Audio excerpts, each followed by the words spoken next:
സ്വാഗതം. കാണാത്തതും കേൾക്കാത്തതും. യേശുവിൻ്റെ കുരിശ് യഹൂദർക്ക് ഇടർച്ചയും വിജാതിയർക്ക് ഭോഷത്വവുമാണെന്ന് പറഞ്ഞത് വിശുദ്ധ പൗലോസാണ്. കൊറിന്തോസുകാർക്കുള്ള 1-ാം ലേഖനം 1-ാം അധ്യായം 23-ാം വാക്യം. ഇത് പറഞ്ഞ വിശുദ്ധ പൗലോസ് ഇന്ന് മറ്റു പലർക്കും ഇടർച്ചയും ഭോഷത്വവുമാണ്. സ്വന്തം ബുദ്ധിയിലും അറിവിലും ഭ്രമിച്ച ചില ക്രൈസ്തവർ മുതൽ ഇസ്ലാമിക വേദവാദികൾ വരെ പലർക്കും, രണ്ടാമത്തെ കൂട്ടരിൽ ചിലർ പൗലോസ്ലീഹായെ നിരന്തരം വിമർശിക്കുന്നുണ്ട്, അവമതിക്കുന്നുണ്ട്. എന്തുകൊണ്ടാണ് പൗലോസ്ലീഹ ഇത്ര മാത്രം വിമർശിക്കപ്പെടുന്നത് എന്ന് ക്രൈസ്തവർ ചിന്തിച്ചിട്ടുണ്ടോ? ഇസ്ലാമിക വേദം വാദിക്കുന്നവർ പൗലോസ് അപ്പസ്തോലനെ വിമർശിക്കുന്നതിൽ അത്ഭുതമില്ല. അവർക്കതേ ചെയ്യാനാകൂ. കാരണം യേശു ദൈവമാണെന്നോ രക്ഷകനാണെന്നോ വിശ്വസിക്കാൻ കഴിയാത്ത അവർ യേശുവിൻ്റെ പ്രഥമ സാക്ഷികളെയും അംഗീകരിക്കില്ല. പ്രത്യേകിച്ച് ക്രൈസ്തവ വിശ്വാസത്തിന് ഉറച്ച ദൈവശാസ്ത്ര വ്യാഖ്യാനം പ്രദാനം ചെയ്ത വിശുദ്ധ പൗലോസിനെ, എന്നുവെച്ചാൽ ക്രിസ്തുവിനെ കുറിച്ച് ബൈബിളിന് നിരക്കാത്ത ചിത്രം വരച്ച് ക്രൈസ്തവരെ തെറ്റിദ്ധരിപ്പിക്കാൻ ശ്രമിക്കുന്ന ആർക്കും വിശുദ്ധ പൗലോസ് നിത്യശത്രുവും എതിരാളിയും എന്നുമുള്ള തടസ്സവുമായിരിക്കും. അപ്പസ്തോലന്മാർ സ്വന്തം ജീവരക്തം കൊണ്ടും വാക്കുകളാലും സാക്ഷ്യപ്പെടുത്തിയത് ദൈവവും ലോകരക്ഷകനുമായ യേശുവിനെയാണ്. അതിനു പകരം അതൊന്നുമല്ലാത്ത ഏതോ യേശുവിനെയും കൊണ്ട് വഞ്ചകർ വരുമെന്ന് മുൻകൂർ അറിഞ്ഞതുപോലെയാണ് വിശുദ്ധ പൗലോസ് മുന്നറിയിപ്പ് നൽകിയത്. അത് ദൈവിക ജ്ഞാനത്താൽ ചെയ്തതാണ്, മാനുഷിക ബുദ്ധിയാൽ ചെയ്യാൻ കഴിയുന്നതുമല്ല. അങ്ങനെ വരുന്നത് സ്വർഗത്തിൽ നിന്നുള്ള ദൂതനായാലും അവൻ ശപിക്കപ്പെട്ടവനായിരിക്കും എന്ന് അദ്ദേഹം പറഞ്ഞു. അതുവഴി ഏതു നൂറ്റാണ്ടിലെ ഏതു പ്രതികരണ മതവാദക്കാർക്കുമെതിരെ ശക്തമായ പ്രതിരോധ കോട്ടയാണ് പൗലോസ് കെട്ടിയുയർത്തിയത്. ആ പൗലോസിനെ ക്രിസ്തുവിരുദ്ധർ എങ്ങനെ അംഗീകരിക്കും? ആദ്യം പൗലോസിൻ്റെ വിശ്വാസ്യത തകർന്നെന്നു വരുത്തിയാൽ തിരുവചനങ്ങളുടെ കോട്ടച്ചുവരുകൾ വീഴ്ത്താൻ കഴിയുമെന്ന് അവർ കരുതുന്നു. ഇതാണ് അവർ പൗലോസിനെ ആക്രമിക്കാനുള്ള ഒരു സുപ്രധാന കാരണം. സ്വർഗത്തിൽ നിന്ന് ഒരു ദൂതൻ വന്നാലും എന്ന് പൗലോസ് പറഞ്ഞത് ഇനിയൊരു ദൂതൻ അങ്ങനെ വരാൻ സാധ്യത ഉണ്ടായിട്ടല്ല. അത് പൗലോസിനും ക്രൈസ്തവർക്കും മുഴുവനും അറിയാം. എന്നാൽ ഇനിയൊരു നൂറ്റാണ്ടിൽ മുഖ്യദൂതരുടെ തന്നെ വേഷം കെട്ടിപ്പോലും ദുഷ്ടാരൂപികൾ വന്നേക്കാമെന്നും യേശു നേടിക്കൊടുത്ത രക്ഷയിൽ നിന്ന് മനുഷ്യരെ അകറ്റി വഞ്ചിച്ചേക്കാമെന്നും അദ്ദേഹം മുൻകൂട്ടി കണ്ടിരുന്നിരിക്കണം. അതുപോലെ ക്രിസ്തു ശരീരം ധരിച്ചു വന്നു എന്ന്, അഥവാ ദൈവം മനുഷ്യാവതാരം എടുത്ത് യേശുവായി വന്നു എന്ന് പറയാൻ പരിശുദ്ധാത്മാവിനല്ലാതെ ആർക്കും സാധ്യമല്ലെന്നും പൗലോസ് അറിയിച്ചു. അപ്പോൾ പരിശുദ്ധാത്മാവിൻ്റെ പ്രത്യേകമായ അഭിഷേകം ഇല്ലാത്തവരെങ്ങനെയാണ് യേശുവിനെ ദൈവമായി അംഗീകരിക്കുക? പരിശുദ്ധാത്മാവ് ഉണ്ടെന്ന് പോലും അംഗീകരിക്കാത്തവർ എങ്ങനെയാണ് പൗലോസിനെ അംഗീകരിക്കുക? പരിശുദ്ധാത്മാ ജ്ഞാനം ലഭിച്ചിട്ടില്ലാത്ത ഏതു വേദ പണ്ഡിതനായാലും എത്ര ഇമ്പകരമായി പറയുന്നയാളായാലും പൗലോസ് പറഞ്ഞതിനെയോ പൗലോസിനെയോ അംഗീകരിക്കാൻ പോയിട്ട് മനസ്സിലാക്കാൻ പോലും അദ്ദേഹത്തിന് കഴിയില്ലല്ലോ. ഇതുകൊണ്ടു തീരുന്നില്ല പൗലോസിനെ എതിർക്കാനുള്ള കാരണം. വിശുദ്ധ പൗലോസ് അതിശക്തമായി സാക്ഷ്യം പറയുന്നത് സ്വാഭാവിക ബുദ്ധിക്കുപരിയായ കൃപയുടെ നിയമങ്ങളെക്കുറിച്ചാണ്. സ്വാഭാവിക മനുഷ്യനിലെ സ്വാഭാവിക നന്മകളുടെ പരിമിതികളെക്കുറിച്ചും യേശുവിൻ്റെ കുരിശുബലിയിലൂടെ കൃപയുടെ മഹാപ്രവാഹം യാഥാർത്ഥ്യമാകുന്നതിന് മുമ്പ് അബ്രാഹിമിൻ്റെ മക്കൾക്ക് ന്യായപ്രമാണങ്ങൾ മാത്രമേ ഉണ്ടായിരുന്നുള്ളൂ വഴി നടക്കാൻ. പൗലോസ് പറഞ്ഞത് അവ എങ്ങനെയാണ് മനുഷ്യർക്ക് ഭാരമാകുന്നതെന്നാണ്. കാൽ തളർന്നവനോട് നടപ്പിൻ്റെ അൽഗോരിതം പറഞ്ഞു കൊടുത്താൽ അവൻ ശ്രമിച്ചു താഴെ വീഴുകയുള്ളൂ. നടക്കാനുള്ള ആന്തരിക ശക്തി നാഡികൾക്കും പേശികൾക്കും ഉണ്ടായാൽ ആരും അൽഗോരിതം പറഞ്ഞു കൊടുക്കാതെ തന്നെ സ്വാഭാവികമായി നടക്കും. ഇതുപോലെ യേശു ക്രിസ്തുവിലൂടെ കൃപ ലഭിച്ചവർ നിയമം ഭാരമാകാതെ ആന്തരിക ശക്തിയോടും സ്വാതന്ത്ര്യത്തോടും കൂടെ നിയമങ്ങൾ സ്വാഭാവികമെന്നോണം പാലിക്കുമെന്നാണ് പൗലോസ് പറഞ്ഞത്. ഒരു വശത്ത് കേവലമായ നിയമാനുഷ്ഠാനത്തിൻ്റെ ഭാരവും പരിമിതിയും, മറുവശത്ത് ആ ഭാരമില്ലാത്ത കൃപാജീവിതത്തിൻ്റെ സുഗമത. ഇവ തമ്മിലുള്ള അന്തരമാണ് പൗലോസ്ലീഹ സവിശേഷമായി ഗ്രഹിച്ചതും വ്യാഖ്യാനിച്ചതും. അദ്ദേഹം പറഞ്ഞത് തിരിച്ചറിയാൻ യേശുക്രിസ്തുവിൻ്റെ കൃപ ഉള്ളിലുണ്ടാകണം. അതിന് പരിശുദ്ധാത്മാവ് തന്നെ സഹായിക്കണം. അതറിയാഞ്ഞാൽ യേശുവിന് മുമ്പുള്ള ന്യായപ്രമാണങ്ങളെ അന്തിമ വഴികാട്ടിയായി ഉയർത്തിപ്പിടിക്കാൻ തോന്നും. അതുവഴി പൂർണ്ണമായതിനെ സ്വീകരിക്കാതെ അപൂർണമായതിൽ പിടിച്ചു തൂങ്ങും. ആരായാലും തന്നെ രക്ഷകനായി വിശ്വസിച്ചു സ്വീകരിക്കുന്നവരിലേക്ക് യേശു മനുഷ്യപ്രകൃതിക്ക് അതീതമായ നന്മകൾ പകരുന്നു. ഇതാണ് കൃപയുടെ പാഠം, അഥവാ പൗലോസിൻ്റെ ഭാഷ. ഇത് ഏത് എളിയ ക്രൈസ്തവനും മനസ്സിലാക്കുന്നു. അതുപോലെ ആത്മാവിലെ അഭിഷേക സ്നാനത്തിലൂടെ നിരവധി അക്രൈസ്തവരും ഇപ്പോഴത് മനസ്സിലാക്കി യേശുവിന് സാക്ഷികളാകുന്നുണ്ട്. പക്ഷേ ആ സാമാന്യ വരം സിദ്ധിച്ചിട്ടില്ലാത്തവർ കൈ പൊള്ളുന്നതുവരെ തീയുടെ നിറമല്ലാതെ ശക്തി മനസ്സിലാക്കാൻ കഴിയാത്ത ശിശുവിനെ പോലെയുള്ളവരാണ്. ആത്മാവിൻ്റെ ബാല്യം വിടാത്ത അവസ്ഥയിലുള്ളവർ സ്വാഭാവിക നിയമങ്ങളാലും സ്വാഭാവിക ബുദ്ധിയാലും മാത്രം നയിക്കപ്പെടുന്നത് കൊണ്ടാണ്. അതിലുപരിയായ മറ്റൊന്നിനെ കുറിച്ച് പറയുന്ന പൗലോസിനെ അവർ വിമർശിക്കുന്നത്. അത്തരക്കാരെ ഏതെങ്കിലും ക്രൈസ്തവർ വിശ്വസിക്കുന്നെങ്കിൽ അത് ഭീമാപദം തന്നെയായിരിക്കും. ദൈവവചനം കള്ളമാണെന്ന് പറഞ്ഞ സാത്താനെ വിശ്വസിച്ച ആദിമാതാവിൻ്റെ പരമാബദ്ധം പോലെ. ഇതുമാത്രമല്ല, ആദിമ സഭാ സമൂഹങ്ങളെക്കുറിച്ച് ഇതുവരെ ക്രൈസ്തവ ലോകം കേട്ടിട്ടില്ലാത്ത ഭിന്നിപ്പിൻ്റെ കഥകളുമായി അന്യവേദ പണ്ഡിതന്മാർ പൊന്തുന്നു. പൗലോസും മറ്റ് അപ്പോസ്തലന്മാരും തമ്മിലും ജെറുസലേമിലെ സഭയും പൗലോസ് പ്രസംഗിച്ച സമൂഹങ്ങൾ തമ്മിലും കടുത്ത ശണ്ടയിലായിരുന്നെന്നും പൗലോസ് ആധിപത്യം സ്ഥാപിക്കുകയായിരുന്നെന്നും ഒക്കെയുള്ള കുത്തിത്തിരിപ്പ്. ഇതിനെല്ലാമുള്ള വിശദീകരണങ്ങൾക്ക് ചുരുങ്ങിയ സമയം പോരാ. എങ്കിലും ക്രൈസ്തവർക്ക് ഇത്രയും കരുതാം. അതീത കാലത്തേക്ക് ഊളിയിട്ടിറങ്ങി ഇത്തരം കുത്തിത്തിരിപ്പുകളുമായി പൊന്തി വരാൻ സാമാന്യ മനുഷ്യബുദ്ധിക്കപ്പുറം മറ്റേതോ സ്വാധീനം തന്നെ വേണം. വിശുദ്ധ പൗലോസ് മുന്നറിയിപ്പ് തന്ന ശക്തിയുടെ എന്തൊക്കെ പറഞ്ഞാലും യേശു ക്രിസ്തു ബലിയായത് എല്ലാവർക്കും വേണ്ടിയാണ്.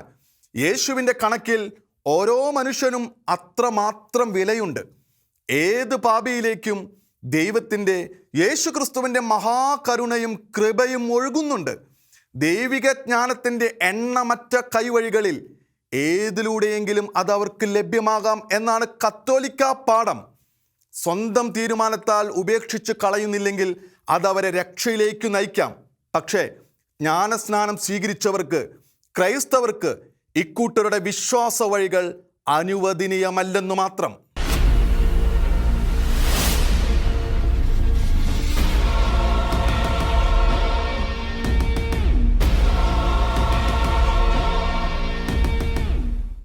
ഇനി ഭരിക്കുന്നത് ഏതു സർക്കാരായാലും ന്യൂനപക്ഷ ക്ഷേമ വകുപ്പ് മുഖ്യമന്ത്രി തന്നെ കൈകാര്യം ചെയ്യണം. ഇത് സീറോ മലബാർ സഭയുടെ ചങ്ങനാശ്ശേരി അതിരൂപത കത്തിലൂടെ ആവശ്യപ്പെട്ടിരിക്കുന്ന കാര്യം. കത്തയച്ചിരിക്കുന്നത് മുഖ്യമന്ത്രി പിണറായി വിജയൻ, CPM നേതാവ് വിജയരാഘവൻ, മുൻ മുഖ്യമന്ത്രി ഉമ്മൻചാണ്ടി, പ്രതിപക്ഷ നേതാവ് രമേശ് ചെന്നിത്തല, മുല്ലപ്പള്ളി രാമചന്ദ്രൻ, MM ഹസൻ തുടങ്ങിയവർക്കാണ്. അടുത്ത ഭരണം ആർക്കെന്ന നിഗമനത്തിലേക്കൊന്നും അതിരൂപത കടക്കുന്നില്ല. ഇടതുപക്ഷമാണ് ഭരിക്കുന്നതെങ്കിൽ മുഖ്യമന്ത്രി പിണറായി വിജയൻ ആ വകുപ്പ് കൈകാര്യം ചെയ്യണം. UDF സർക്കാരാണ് ഭരിക്കുന്നതെങ്കിൽ UDFിലെ മുഖ്യമന്ത്രി തന്നെ വകുപ്പ് കൈകാര്യം ചെയ്യണം. ആവശ്യത്തിൻ്റെ അടിസ്ഥാനവും വ്യക്തമാണ്. ഇടതുഭരണത്തിൽ മുഖ്യമന്ത്രിയാകുന്ന CPM നേതാവ് തന്നെ ന്യൂനപക്ഷ ക്ഷേമം കൈകാര്യം ചെയ്യുന്നെങ്കിലേ ക്രൈസ്തവർക്ക് നീതി പ്രതീക്ഷിക്കാനുള്ളൂ. എങ്കിലേ അവർക്ക് പക്ഷപാതിത്വമില്ലാത്ത പരിഗണന പ്രതീക്ഷിക്കാനോ ചോദിക്കാനോ പോലും സാധ്യതയുള്ളൂ. ജനങ്ങൾക്ക് മുൻപിൽ മുഖ്യമന്ത്രി പദത്തിൻ്റെ ഔന്നത്യം തന്നെയാണ് ഇക്കാര്യത്തിൽ നീതിയുടെ അച്ചാരം. പകരം ഏതെങ്കിലും ഒരാളാണെങ്കിൽ ആ മാനദണ്ഡമൊന്നും പ്രതീക്ഷിക്കാനില്ല.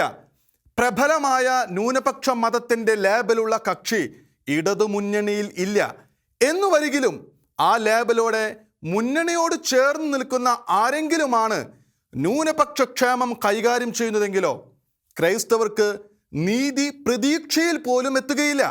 ഇത് പറയാൻ അനുഭവം തന്നെ ഉറച്ച പാഠം. UDF ആണ് ഭരിക്കുന്നതെങ്കിൽ ഇത് കൂടുതൽ ഗൗരവമേറിയ വിഷയമാണ്. കാരണം ന്യൂനപക്ഷമെന്നാൽ തങ്ങളാണെന്ന ധാരണ പരത്തി കഴിഞ്ഞ വിഭാഗം പാർട്ടിയായി തന്നെ ആ മുന്നണിയിലുണ്ട്. അതിൻ്റെ നേതാക്കൾ ക്രൈസ്തവരടക്കം സാമ്പത്തിക പിന്നോക്കക്കാർക്ക് സംവരണം നൽകുന്നതിനെ എതിർത്തതുമാണ്. അവരുടെ സമ്മർദ്ദത്തിന് കോൺഗ്രസ് നേതൃത്വം വഴങ്ങിയതിൻ്റെ ഉദാഹരണങ്ങളുണ്ട്. അവർക്ക് വേണ്ടി എന്തു വിട്ടുവീഴ്ചയ്ക്കും കോൺഗ്രസ് നേതൃത്വം തയ്യാറായിട്ടുള്ളതിൻ്റെ ചരിത്രമുണ്ട്. വിദ്യാഭ്യാസ വകുപ്പ് നെടുങ്കാലം അവർ കൈയടക്കി വെച്ചതിൻ്റെ ചിത്രങ്ങളുണ്ട്. മറ്റൊരു ഘടകകക്ഷിയായ കേരള കോൺഗ്രസിനെ ക്ഷീണിപ്പിച്ചു നിർത്തിയിരിക്കുന്നു. മുന്നണിയിലെ ഈ സാഹചര്യത്തിൽ കോൺഗ്രസിന് മേൽ ആ കക്ഷിക്ക് വില പേശാൻ സാധ്യതയേറും. ഇതെല്ലാം ക്രൈസ്തവരുടെ ന്യായമായ ആവശ്യങ്ങൾ പോലും അവഗണിക്കപ്പെടാൻ ഇടവരുത്തിയേക്കാം. ന്യൂനപക്ഷ ക്ഷേമം വിളമ്പുന്നതും ഭുജിക്കുന്നതും ഒരു കൂട്ടർ തന്നെ. ഇങ്ങനെയൊരു സാഹചര്യം നീതിപരമല്ല. ഇങ്ങനെയാകുമെന്ന് ഇതുവരെ ക്രൈസ്തവർ ചിന്തിച്ചിരുന്നില്ല. ചില സമീപകാല പ്രവണതകളുടെ പശ്ചാത്തലത്തിൽ ക്രൈസ്തവ സമുദായം ഏറെ നഷ്ടബോധവും ആശങ്കയും നേരിടുന്നുണ്ട്. ന്യൂനപക്ഷ വിഭാഗങ്ങൾക്കായുള്ള ക്ഷേമ പദ്ധതികളുടെ വിഹിതത്തിലെ വലിയ അസന്തുലിതാവസ്ഥയാണ് നഷ്ടബോധത്തിന് മുഖ്യ കാരണം. സാമ്പത്തിക സംഭരണത്തെ എതിർത്തതോടെ ചിലരുടെ സമീപനം തിരിച്ചറിയുകയും ചെയ്തു. സമുദായത്തിലെ പെൺകുട്ടികളുടെ സുരക്ഷ സംബന്ധിച്ച വേറെയും ആശങ്കകളുണ്ട്. ഈ സാഹചര്യത്തിലാണ് ചങ്ങനാശ്ശേരി അതിരൂപത ന്യൂനപക്ഷ ക്ഷേമകാര്യം ഒരു പക്ഷത്തിൻ്റെ മാത്രം അധികാരത്തിലേക്ക് വിട്ടുകൊടുക്കാൻ പാടില്ലെന്ന് ആവശ്യപ്പെടുന്നത്.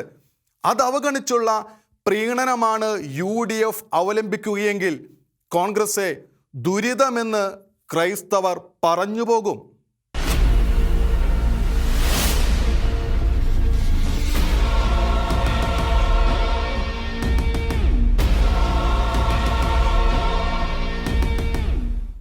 തമാശകാലം കഴിഞ്ഞു. കോവിഡിന് ജാഗ്രതയുടെ മാത്രം വിഷയമല്ല, കഠിനമായ താക്കീതിൻ്റെയും പ്രഹരത്തിൻ്റെയും കാര്യമാണ്. മുന്നറിയിപ്പുകളെ നിസ്സാരമായി കണ്ടതിന് ലോകം കനത്ത വില കൊടുക്കുകയാണിപ്പോൾ.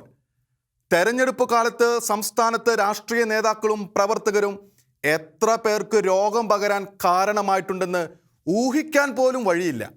ഒരിക്കലും പ്രതീക്ഷിക്കാത്തവർ വരെയും കോവിഡ് ബാധിതരാകുന്നതാണ് ഈ നാളുകളിൽ കാണുന്നത്. പലരും അതിൻ്റെ പ്രഹരത്തിന് കീഴടങ്ങുന്നു. തികച്ചും അപ്രതീക്ഷിതമായി പലരെയും നഷ്ടമാകുന്നു. ഈ ദിവസങ്ങളിൽ മുഖ്യമന്ത്രി കോവിഡ് പ്രോട്ടോകോൾ ലംഘിച്ചെന്ന ആക്ഷേപവും അതേ ചൊല്ലിയുള്ള വാർത്തകളും കനക്കുന്നു. പ്രോട്ടോകോൾ ലംഘനം ആരുടേതായാലും ആശങ്കയ്ക്ക് കാരണവും തെറ്റുമാണ്. എന്നാൽ വാർത്തയ്ക്ക് പിന്നാലെ പായുന്നവർ ഒരു കാര്യം മറക്കുകയാണ്. കോവിഡ് ബാധിതരുടെയും കോവിഡ് നിമിത്തമുള്ള മരണത്തിൻ്റെയും എണ്ണം ഇപ്പോൾ ആശങ്കാജനകമായ നിലയിലേക്ക് ഉയർന്നിട്ടുണ്ട്. അതിനിടവരുത്തിയ വ്യാപകമായ അലംഭാവത്തിൻ്റെയും ജനങ്ങളുടെ കുറ്റകരമായ പെരുമാറ്റത്തിൻ്റെയും ഗൗരവം ആരാണ് വിട്ടുകളയുന്നത്? കോവിഡ് ബാധിച്ചത് ലോകത്താകെ 14 കോടിയോളം പേരെ. 1.25 കോടിയോളവും ഇന്ത്യക്കാർ. ലോകത്താകെ മരണസംഖ്യ 30 ലക്ഷത്തോളം. ഇന്ത്യക്കാർ 1.25 ലക്ഷത്തോളം. ജനസംഖ്യ വെച്ച് നോക്കിയാൽ മഹാഭീഷണിയിലായിരിക്കുന്നത് അമേരിക്ക തന്നെ. 3.25 കോടിയോളമാണ് രോഗം ബാധിച്ചവർ. ജനസംഖ്യയുടെ 10%. നൂൽ പിടിച്ചു രാജ്യങ്ങളെ താരതമ്യം ചെയ്തിട്ട് കാര്യമില്ല. ഇതെല്ലാം സംഭവിച്ചത് കോവിഡ് ബാധയെ സ്വയം തടയാൻ വഴിയുള്ളപ്പോൾ തന്നെയായിരുന്നു.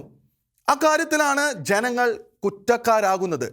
അതിഭയാനകമായ ദുരന്തങ്ങളൊന്നും വരുത്താതെയാണ് മാസങ്ങളോളം കോവിഡ് ബാധ നിലനിന്നത്. എല്ലാ വ്യക്തികളും 2 ആഴ്ച പൊതുയിടങ്ങളിൽ കർശനമായി ആളകലം പാലിക്കുകയും നിർദ്ദേശിക്കപ്പെട്ട രീതിയിൽ തന്നെ മാസ്ക് ധരിക്കുകയും സാനിറ്റൈസർ ഉപയോഗിച്ച് കൈ കഴുകുകയും പതിവായി ആവി ശ്വസിക്കുകയും ചെയ്താൽ കോവിഡ് വൈറസിനെ പൂർണ്ണമായി തുരത്താൻ കഴിയുമെന്ന് ആരോഗ്യ വിദഗ്ധർ അഭിപ്രായപ്പെട്ടിരുന്നു. അത്രത്തോളം പൂർണ്ണമായ കണ്ണിമുറിക്കൽ പ്രായോഗികമായി സാധ്യമല്ല.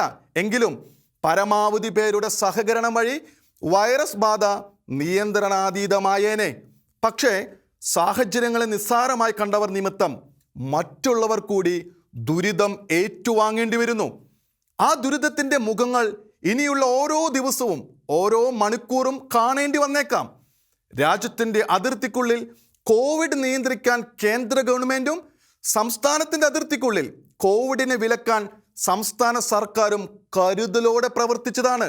അക്കാര്യത്തിൽ കുറവുണ്ടായിട്ടല്ല കോവിഡ് പടർന്നത്. അധികാരികളെ കബളിപ്പിച്ചും നിയന്ത്രണങ്ങളെ മറികടന്നും നിർദ്ദേശങ്ങൾ അവഗണിച്ചും നിരവധി പേർ വിഹരിച്ചു. വലിയവരെന്നോ ചെറിയവരെന്നോ വ്യത്യാസമില്ലാതെ. നഗരങ്ങളിൽ മാത്രമല്ല, നാട്ടിടങ്ങളിൽ പോലും മാസ്ക് ധരിക്കാതെ വരി നിൽക്കാതെ ഇടിച്ചു കയറി കാര്യങ്ങൾ നടത്തുന്നതോ സാധനങ്ങൾ വാങ്ങുന്നതോ ഒക്കെയാണ് പലയിടത്തും പലർക്കും സാമർഥ്യം. മാർക്കറ്റുകളിലും ഇതുതന്നെ അവസ്ഥ. കയ്യൂക്കുള്ളവൻ കാര്യക്കാരനാകുമ്പോൾ വരി നിൽക്കാനും പ്രോട്ടോകോൾ പാലിക്കാനും തയ്യാറാകുന്നവർ ചെയ്യുന്നത് വിഡ്ഢിത്തവും പോഴത്തവും. കടകൾ നടത്തുന്നവർക്ക് അതൊന്നും ശ്രദ്ധിക്കാൻ കഴിയില്ല. ആളെ പിണക്കാനും വ്യാപാരം നഷ്ടപ്പെടുത്താനും അവർ തയ്യാറാകുകയില്ലല്ലോ. വരി നിന്ന് കാര്യങ്ങൾ നടത്തി പോരാൻ കൃത്യമായ ഏർപ്പാടില്ലാത്ത ഏതിടങ്ങളിലും ഇത്തരം ഇടിച്ചുകയറ്റമാണ് നടപ്പു നിയമം. പൊതുവെ പറയാറുള്ളത് പോലെ ഇതു തങ്ങൾക്ക് വരില്ല എന്നാണ് കോവിഡിൻ്റെ കാര്യത്തിലും മിക്കവരുടെയും മട്ട്. തങ്ങൾക്ക് വരുമെന്നല്ല, തങ്ങൾ ആർക്കെങ്കിലും കൊടുക്കുമോ എന്ന് നോക്കാനാണ് എല്ലാവർക്കും നിയമപരമായ ബാധ്യതയുള്ളത്. അക്കാര്യം ഇനിയും എല്ലാവരെയും കണിശമായും കർക്കശമായും പഠിപ്പിക്കാനുണ്ടെന്ന് തോന്നുന്നു. രോഗലക്ഷണങ്ങളില്ലാതെ കോവിഡ് ബാധയുമായി നടക്കുന്ന നിരവധി പേരുണ്ടെന്നാണ് ആരോഗ്യ വിദഗ്ധരുടെ സൂചന. അതിനർത്ഥം നിരവധി പേർ രോഗപരാഗണം നടത്തുന്ന പറവകളായി പൊതു ഇടങ്ങളിൽ വിഹരിക്കുന്നെന്നാണ്. തെരഞ്ഞെടുപ്പു കാലം വില്ലനായി എന്ന് കരുതാൻ കാരണവും ഈ സാധ്യതയാണ്. ഏതു വ്യക്തിയും ഏതവസരത്തിലും താൻ അറിയാതെ രോഗവാഹിയായേക്കാം. രോഗം ബാധിച്ചിട്ടുണ്ടോ ഇല്ലയോ എന്ന് തീർച്ചപ്പെടുത്താൻ വ്യക്തികൾക്ക് ദിവ്യശക്തിയില്ല. അതുകൊണ്ട് പ്രോട്ടോകോൾ പാലിക്കാൻ എല്ലാവരും ബാധ്യസ്ഥരായിരുന്നു. ഇക്കാര്യത്തിലാണ് നമ്മുടെ നാട്ടിൽ ആളുകൾ മര്യാദ ലംഘിച്ചത്. മറ്റുള്ളവർക്ക് രോഗം പകർന്നാലും തങ്ങൾക്കൊന്നുമില്ല എന്ന മട്ടിലുള്ള ഇടിച്ചുകയറ്റവും പ്രോട്ടോകോൾ ലംഘനവും. രാഷ്ട്രീയ പ്രവർത്തകർ ഒന്നാം റാങ്കോടെ തന്നെ നിയന്ത്രണങ്ങൾ ലംഘിച്ചു. മുതിർന്ന പൗരന്മാർ പൊതുവെ നിർദ്ദേശങ്ങൾ പാലിച്ചു. 50-ൽ താഴെയുള്ളവർ ചെറുപ്പക്കാരെന്നും ബലവാന്മാരെന്നും സ്വയം കരുതി തന്നിഷ്ടം കാട്ടി. സ്വയം പ്രഹരമേറ്റുവാങ്ങിയ അവർക്കൊപ്പം ഇപ്പോൾ ഇതാ എത്ര ഇളം പ്രായക്കാരും കോവിഡിൻ്റെ ഇരകളാകുന്ന കാഴ്ച കാണുന്നു. കോവിഡ് കാലത്തിൻ്റെ തുടക്കത്തിൽ സമൂഹ മാധ്യമങ്ങളിൽ ദൈവവിരുദ്ധ മനോഭാവക്കാരുടെ സിദ്ധാന്തങ്ങളാണ് നിറഞ്ഞത്. മതങ്ങൾ പഠിപ്പിച്ച ദൈവത്തിൻ്റെയും ആരാധനാലയങ്ങളുടെയും കാലം കഴിഞ്ഞെന്നും ശാസ്ത്രജ്ഞരാണ് ലോകരക്ഷകരെന്നും അവർ നവമാധ്യമങ്ങളിൽ ഇല്ലാത്ത പെരുമ്പറ കൊട്ടി. സത്യത്തിൽ കോവിഡ് ബാധയിൽ നിന്ന് മനുഷ്യർ ഡീകോഡ് ചെയ്തെടുക്കേണ്ടത് മനുഷ്യകുലത്തോടുള്ള സൃഷ്ടാവിൻ്റെ ഭാഷണമല്ലേ? വളയമില്ലാതെ ചാടുകയും വഴിവിട്ട് പായുകയും ചെയ്യുന്ന മനുഷ്യരാശിയോട് പലതും നിയന്ത്രിക്കാനും പല കാര്യത്തിലും തിരിച്ചു നടക്കാനും സൃഷ്ടാവ് കോവിഡിലൂടെ മൃദുവായി ആവശ്യപ്പെടുകയായിരുന്നില്ലേ?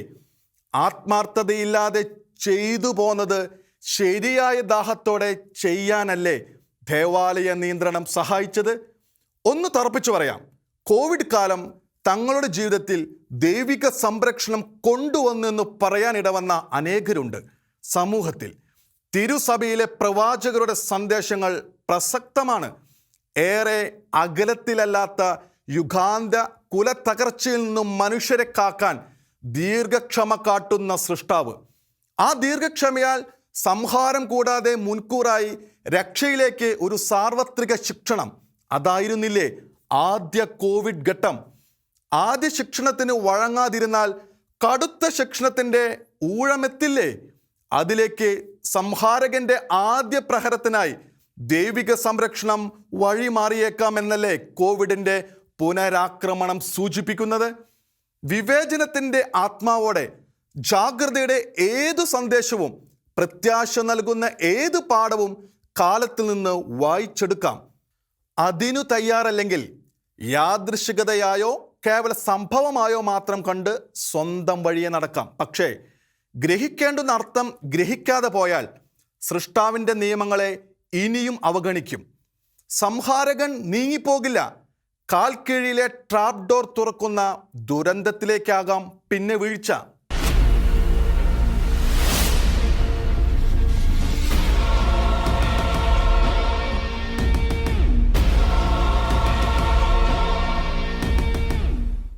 ഇത് ശരിയായ ഉത്തരമല്ല.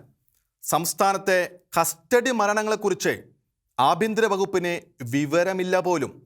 അപ്പോൾ പോലീസ് ആസ്ഥാനത്തിനും ഇക്കാര്യത്തിൽ വിവരമില്ല എന്ന് വേണം മനസ്സിലാക്കാൻ. കസ്റ്റഡി മരണങ്ങളും അതിൻ്റെ പേരിൽ നൽകിയ നഷ്ടപരിഹാരവും സംബന്ധിച്ച് അറിയണമെങ്കിൽ ഓരോ പോലീസ് സ്റ്റേഷനിലെയും ഫയലുകൾ പരിശോധിക്കണമത്രേ. വിവരാവകാശ നിയമപ്രകാരം ചോദിച്ച ചോദ്യത്തിന് കൊടുത്ത ഉത്തരം. അപ്പോൾ ഇങ്ങനെയാണോ കസ്റ്റഡിയിലുള്ളവരുടെ സുരക്ഷിതത്വം ഉറപ്പാക്കാനുള്ള സുപ്രീം കോടതി ഉത്തരവ് സർക്കാർ നടപ്പാക്കുന്നത്? ഇക്കാര്യത്തിൽ പോലീസ് വകുപ്പിനുള്ള ആത്മാർത്ഥതയുടെ ഏറ്റവും പ്രകടമായ അടയാളമാണ് കസ്റ്റഡി മരണങ്ങളെക്കുറിച്ച് അറിയില്ല എന്ന ഉത്തരം. ചോദിച്ചത് ഇടതു ഭരണകാലത്തെ കണക്കാണെന്നത് അവിടെ നിൽക്കട്ടെ. കസ്റ്റഡി മരണത്തിന് പിന്നിൽ സർക്കാരല്ലെങ്കിലും ലോക്കപ്പിലെ ക്രൂരതകൾ അനുവദിക്കില്ലെന്ന് ഉറപ്പുവരുത്താൻ സർക്കാരിന് ഉത്തരവാദിത്വമുണ്ട്. കസ്റ്റഡി ഹിംസയ്ക്കെതിരെ എത്ര ശക്തമായ സന്ദേശം നൽകിയാലും ക്രൂരതയും ക്രിമിനൽ സ്വഭാവമുള്ള ഉദ്യോഗസ്ഥർ അതൊക്കെ അവഗണിച്ചെന്ന് വരാം. ശീലിച്ചു പോയ മൂന്നാം മുറ പ്രയോഗം കൈവിട്ടുപോയെന്ന് വരാം. പക്ഷേ അതൊന്നും വെച്ച് പുറപ്പിക്കേണ്ട. ഏത് ഉദ്യോഗസ്ഥനും കൈത്തെരിപ്പുണ്ടായാലും അത് മനുഷ്യന്റെ മേൽ തീർക്കേണ്ട എന്ന് തന്നെയാണ് സുപ്രീം കോടതി കൽപ്പിച്ചത്. ഇതേ കാര്യം സർക്കാരുകളെയും പോലീസ് അധികാരികളെയും ഉത്തരവുകളിലൂടെയും നിരീക്ഷണങ്ങളുടെയും സുപ്രീം കോടതി പലപ്പോഴും ഓർമ്മിപ്പിച്ചിട്ടുമുണ്ട്. അറസ്റ്റിന്റെ കർക്കശമായ മാനദണ്ഡങ്ങൾ സുപ്രീം കോടതി നിർദ്ദേശിച്ചത് ഒരു പ്രഭാതത്തിലെ തോന്നലിന്റെ വെളിച്ചത്തിലല്ല. രാജ്യത്തിന്റെ ലോക്കപ്പുകളിൽ നിസ്സഹായരായ പുള്ളികൾ അനുഭവിക്കേണ്ടി വന്ന കൊടും ക്രൂരതകളുടെ എണ്ണമറ്റ ഉദാഹരണങ്ങൾ കോടതി കണക്കിലെടുത്തിരുന്നു.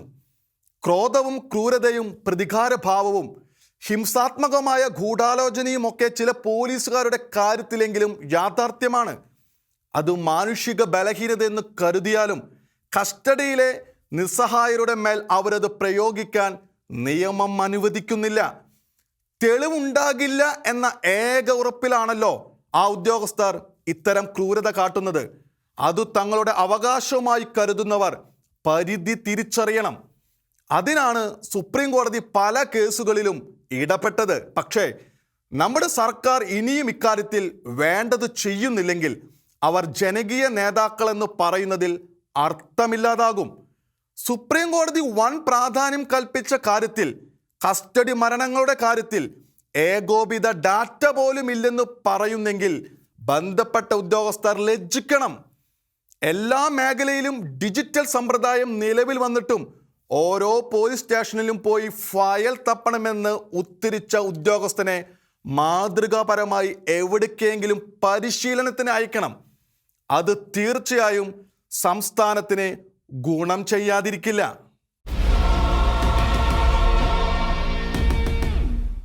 കാണാത്തതും കേൾക്കാത്തതും ഇനി അടുത്ത ആഴ്ച.